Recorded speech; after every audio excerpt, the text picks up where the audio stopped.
दोस्तों, मैं जयपाल सिंह स्वागत करता हूं आप सभी का आपके अपने YouTube चैनल पर। सबसे पहले मैं अपना परिचय दे दूं। मेरा नाम जयपाल सिंह है और मैं साइंस मैथ्स से लेवल 2 साइंस मैथ्स से सेलेक्टेड टीचर हूं।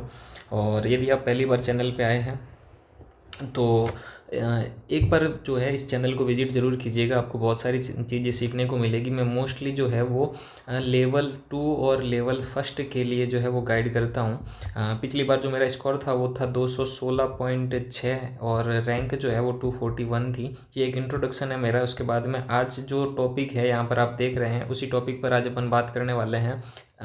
मोस्टली टॉपिक मेरे से ये पूछा जाता है जब मैं शॉर्ट नोट्स की बात करता हूँ कि सर शॉर्ट नोट्स क्या बनाने चाहिए, या फिर ये वेस्ट ऑफ टाइम है, हमें शॉर्ट नोट्स बनाना नहीं आता तो किस प्रकार से बनाएं। देखिए, नोट्स दो टाइप से होते हैं। पहला तो जो अपन लॉन्ग या डिटेल नोट्स बनाते हैं वो, और दूसरे जो होते हैं वो कहलाते हैं शॉर्ट नोट्स।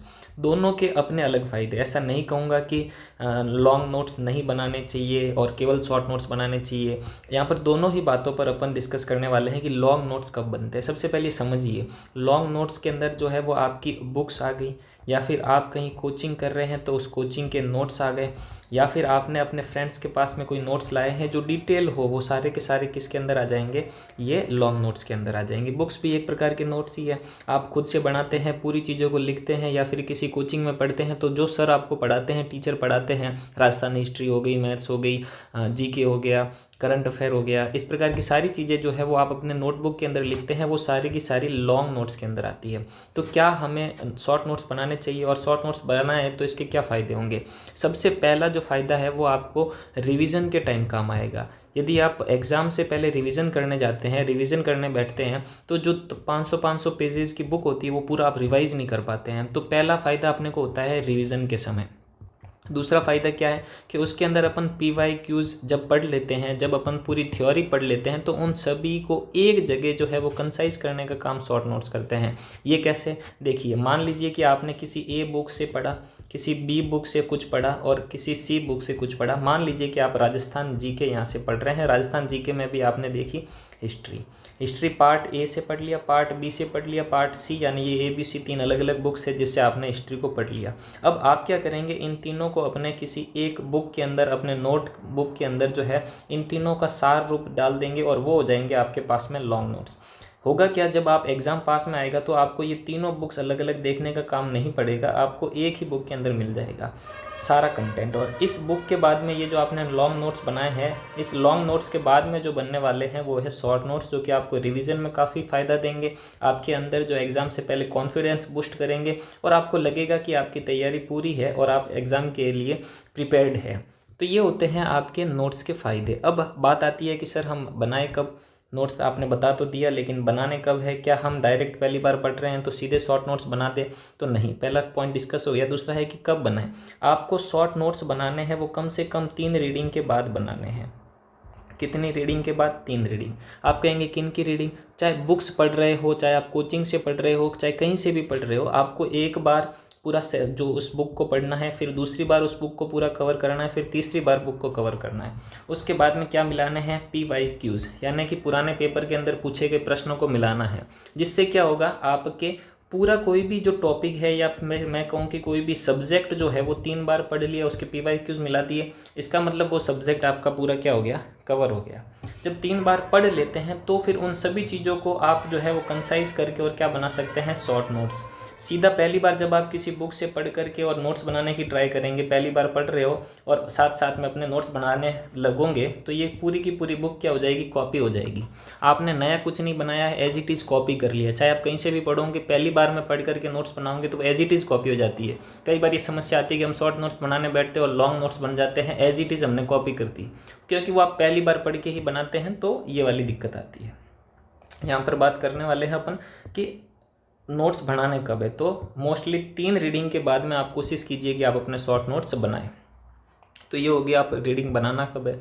अब कैसे बनाएं? वही तरीका होगा कि नोट्स बनाएं कैसे। शॉर्ट नोट्स सर आपने बता तो दिया, स्मार्ट स्टडी की बातें होती है कि स्मार्ट स्टडी करनी चाहिए, शॉर्ट नोट्स बनाने चाहिए, लेकिन वो बनेंगे कैसे, बनाते कैसे हैं? देखिए, सभी सब्जेक्ट के शॉर्ट नोट्स नहीं बनते हैं। यहाँ पर ये दोनों पॉइंट जो है वो ओवरलैप हो जाएंगे, सभी नहीं बन सकते हैं। जैसे कि मैं करूँ, मैथ्स के अंदर आप शॉर्ट नोट्स बनाना चाहो तो क्या बनाओगे? तो आप कहोगे कि मोस्ट इंपॉर्टेंट फॉर्मूला लिख लीजिए, मोस्ट इम्पोर्टेंट कंसेप्ट लिख लीजिए या फिर कुछ फैक्ट्स है वो लिख लीजिए। तो ये हो जाएंगे आपके मैथ्स के शॉर्ट नोट्स।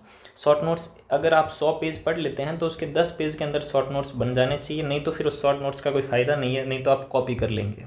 तो ये हो गए शॉर्ट नोट्स। अब ये तो मैथ्स की बात होगी। राजस्थान जीके के अंदर आप पढ़ रहे हैं तो फिर आप शॉर्ट नोट्स कैसे बनाएंगे? मोस्ट इंपॉर्टेंट फैक्ट्स ले लीजिए, PYQs ले लीजिए, और ऐसी चीज़ें जो आपको याद नहीं रहती है, वापस बोलूँगा, ऐसी चीज़ें जो आपको याद नहीं रहती है वो शॉर्ट नोट्स के अंदर ऐड कर लीजिए।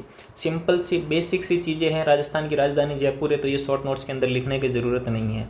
आपने मिट्टी पढ़ ली, आपने पूरी चीज़ें पढ़ ली, तो आप क्या करें, एक राजस्थान का मैप बना दे। ऐसे एक राजस्थान का मैप बना दे और मैप के अंदर सारी चीज़ें डिज़ाइन कर दे कि कहाँ पर कौन सी मिट्टी पाई जाती है।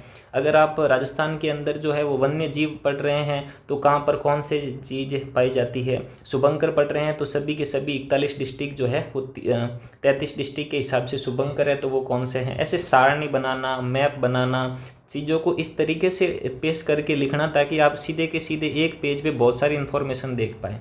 तो ये सारी चीज़ें ऐड करनी है, बिना फालतू के ज़्यादा फैक्ट भी ऐड नहीं करने हैं। दूसरी चीज़ें, सारी चीज़ों को कंसाइज करके अपन लिख पाए तभी वो शॉर्ट नोट्स कहलाएंगे, नहीं तो उनका फ़ायदा होगा नहीं।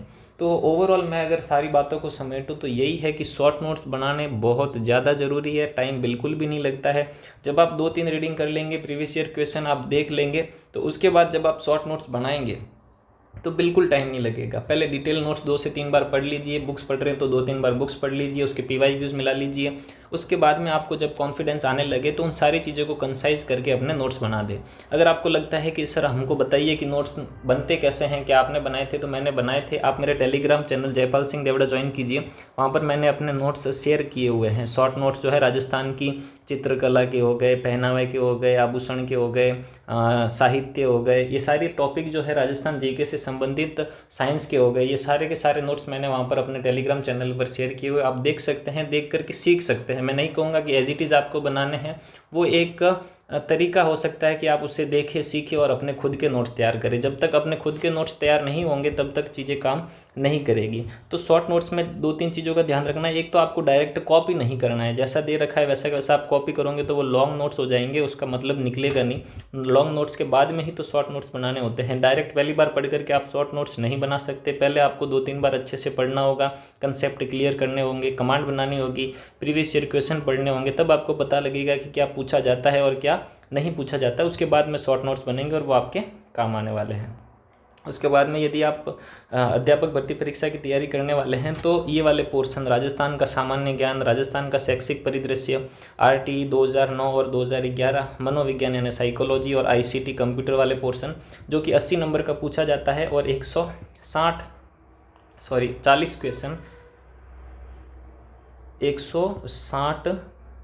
80 मार्क्स का, मैं भूल गया, 80 मार्क्स का तो जो है वो आपके टोटल 150 नंबर का जो है वो आप 150 क्वेश्चन पूछे जाते हैं और 300 मार्क्स का पेपर होता है। उसमें से 80 मार्क्स का जो है वो आपके पेपर यहाँ पर मैं कवर करवाने वाला हूँ हैंड रिटन नोट्स के थ्रू। डिटेल नोट्स मिलेंगे एग्जाम के टाइम में, आपको जो है वो शॉर्ट नोट्स भी मिलेंगे। वीडियो सॉल्यूशन नहीं है इसके अंदर, केवल हैंड रिटन नोट्स हैं। आप चाहते हैं ये ज्वाइन करना तो प्ले स्टोर पर जयपाल सिंह ऐप सर्च कर लीजिए या फिर टेलीग्राम पर जो है वो आप जुड़ जाइए। वहाँ पर आपको इस टेस्ट इन हस्तलिखित नोट्स के बारे में और ज़्यादा जानकारी मिल जाएगी। अभी ये 399 के अंदर नहीं है, ये 297 के अंदर ही आपको मिल जाएंगे। आपको कोड लगाना है ओल्ड 99, तो आपको जो है वो और 99 का डिस्काउंट मिल जाएगा।